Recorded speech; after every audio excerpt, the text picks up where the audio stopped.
Hello and welcome to our last episode in the section on the Pauline tradition within the context of our Christian Scriptures class. We are completing our section today after we had a basic introduction on the Apostle Paul. Then we talked about Galatians and Romans that kind of bring about Paul's core theology, the one that we are saved by grace through faith and not by any works that one does, works of the law, of the Torah. Then we went to the Corinthian correspondence, which was a great way of showing the very practical work and the difficulties that Paul encountered in the early congregations. And then we went on to talk about Philemon, and in connection with that we had the Colossians and Ephesians. We had the two topics here, the one about Paul addressing the issue of slavery, although not directly, but maybe in a very practical way.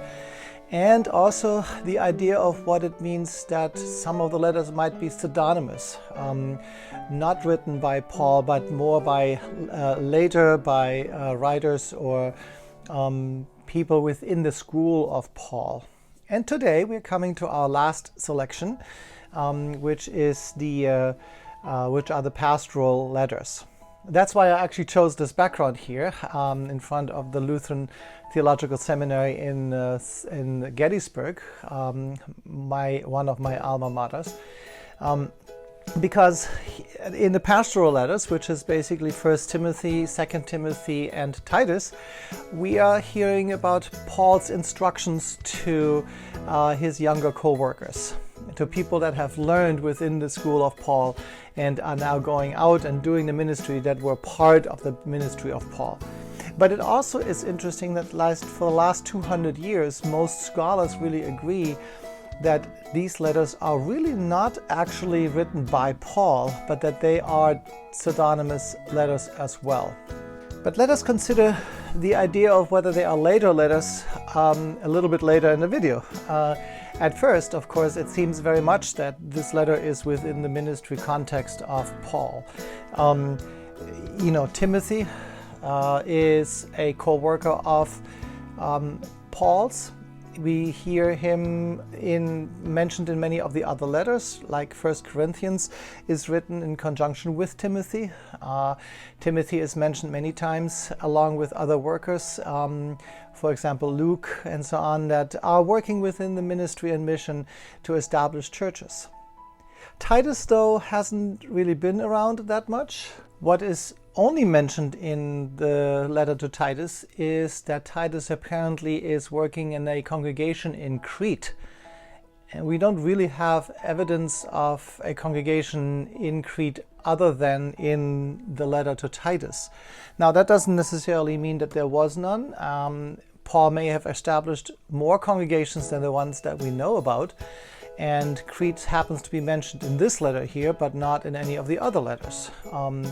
So it's entirely possible that Paul, on his short visits and short stays, might have either established a congregation in Crete, or that he might have commissioned other people, like Titus, for example, to go and missionize in Crete and found a congregation. But let me go back to Timothy first. In the letter, Paul encourages Timothy to do his work as a missionary. He tells him not to be worried about his young age, that he is just as powerful as a young person to witness and to do the ministry, that he doesn't have to be older. He is also encouraging Timothy not to worry when people don't take him seriously, but to encourage him that he does have things to say and that he has wisdom to share, even with older people. Although in one passage he even mentions to him to be respectful of the elders. Here in 1 Timothy chapter 5, verse 1, we see, "Do not speak harshly to an older man, but speak to him as to a father, to younger men as brothers, to older women as mothers, to younger women as sisters, with absolute purity." Paul is really instructing Timothy in many ways, not only what to say in terms of the doctrine and the teaching and to encourage him to imitate or emulate Paul's life, to be able to in some way sacrifice himself for the message of the gospel. But he's also giving him very practical advice, right? How do you best speak to people? How do you come across in a way that's believable? This is why I chose to come in front of the Lutheran seminary where I went, because it seems to me almost like that Paul is giving a formation to this young minister, right? Who is stepping into this world of mission and is eventually taking over Paul's congregations. And that's exactly in the sense where we might actually get the idea that maybe these letters weren't actually written by Paul. Many scholars point out a few things that seem to really fit better a later time rather than the time of Paul. In 2 Corinthians, for example, we have this reminder in the first chapter, verse 5. I am reminded of your sincere faith, a faith that lived first in your grandmother Lois and your mother Eunice, and now, I am sure, lives in you. Now that tells us that in this case, Timothy is seen to be a third-generation Christian. Now, if Paul founded these congregations all and basically converted a lot of people towards Christianity in those early congregations, they would presumably all be first generation Christians, right? They are all baptized as adults, even though they did baptize their children. Now, maybe what you can think is that that Lois, the grandmother, and Eunice, the mother, that they might have been in a household that got baptized, and maybe Timothy was a little child at the time. But then put that together with the fact that Paul was decapitated around the year 64, maybe 67, and if that is the case, Timothy could not have been really that old yet at the time when Paul died. It makes more sense almost that these are instructions to upcoming evangelists that are coming later after the death of Paul, and that Timothy here is used as the image of the young preacher that worked with Paul, and how young people should step into the footsteps of Paul and continue with the Pauline tradition, with the school of Paul. There's also another thing in here, actually. The description of the congregations themselves and how they are organized. You see, for example, in the 3rd chapter, in 1 Timothy, it talks about the qualifications of a bishop and the qualifications of a deacon or deacons. It says, the saying is sure, whoever aspires to the office of bishop desires a noble task. Now a bishop must be above a reproach, married only once, although sometimes you have other translations where it says married to only one woman, temperate, sensible, respectable, hospitable, an apt teacher, not a drunkard, not violent but gentle, not quarrelsome, and not a lover of money. He must manage his household well, keeping his children submissive and respectful in every way. For if someone does not know how to manage his own household, how can he take care of God's church? He must not be a recent convert, or he may be puffed up with conceit and fall into the condemnation of the devil.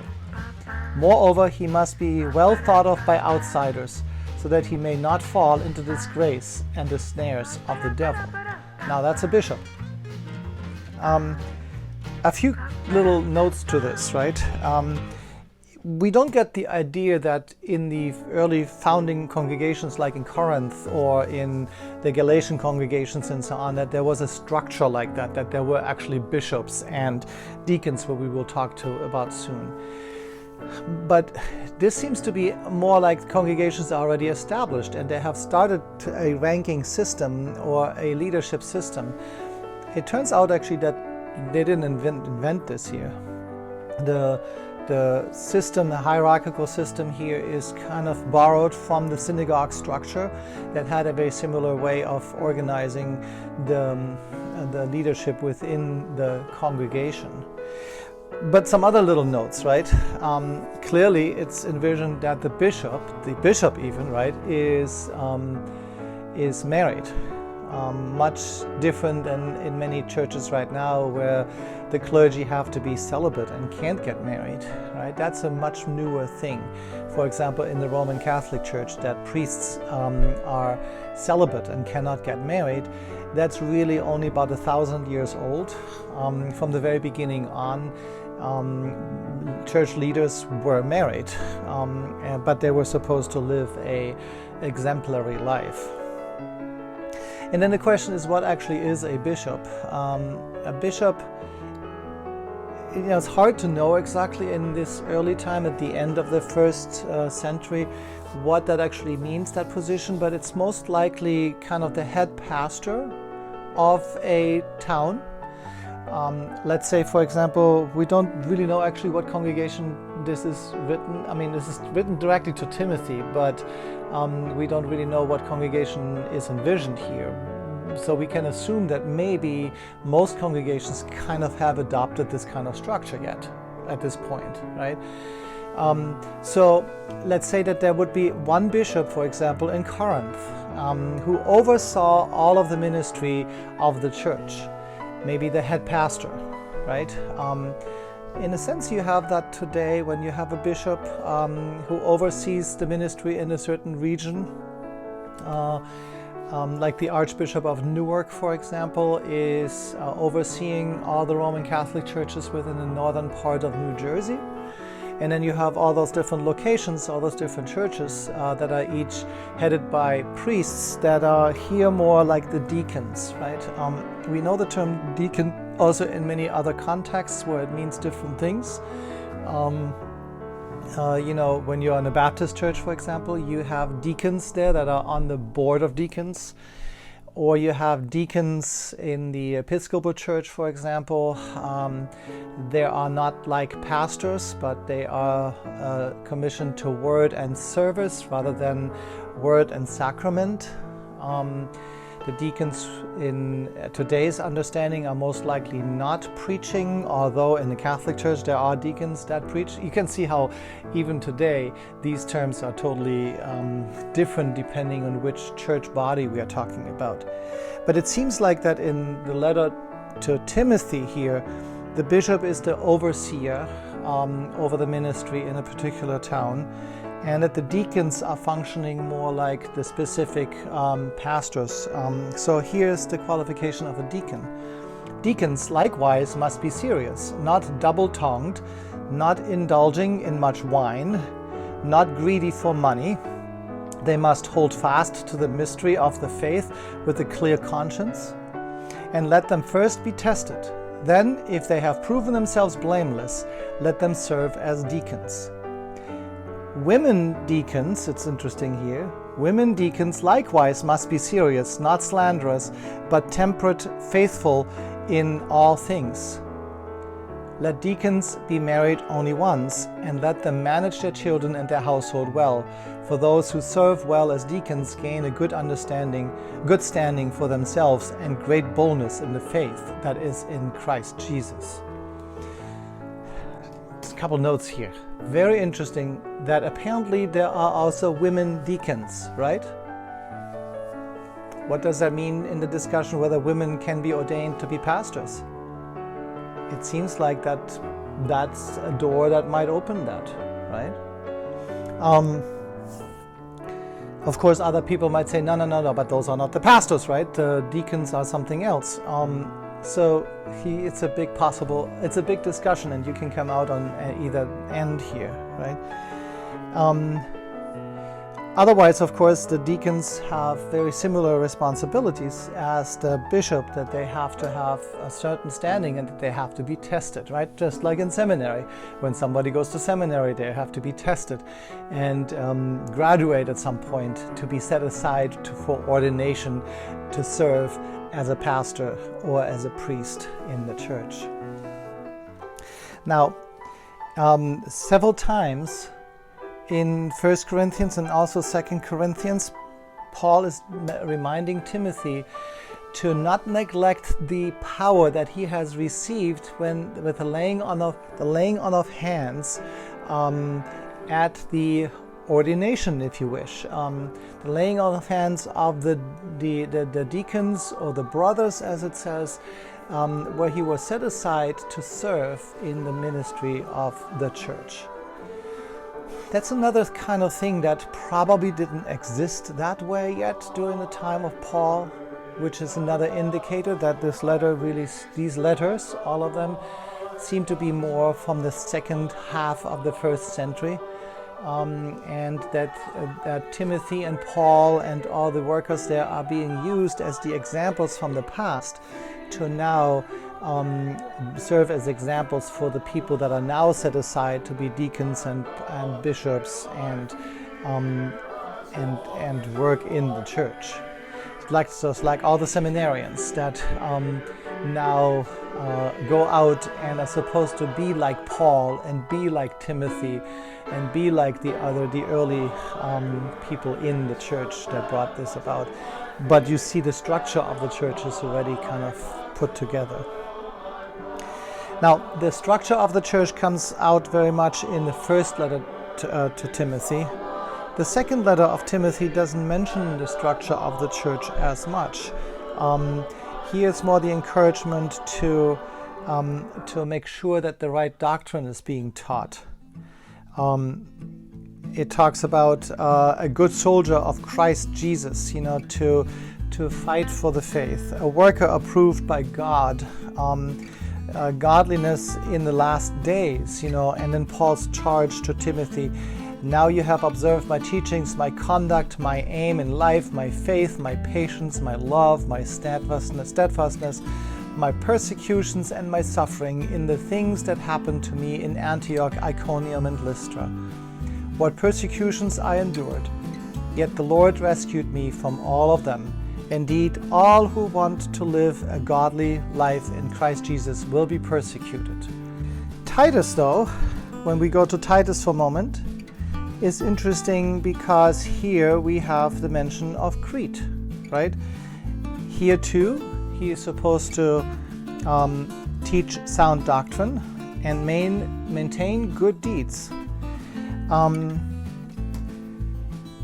Another reason of why some scholars think that these are not written by Paul or during the lifetime of Paul, but later, is because it seems like that the doctrines that are being attacked in these letters are what we would know gnosis.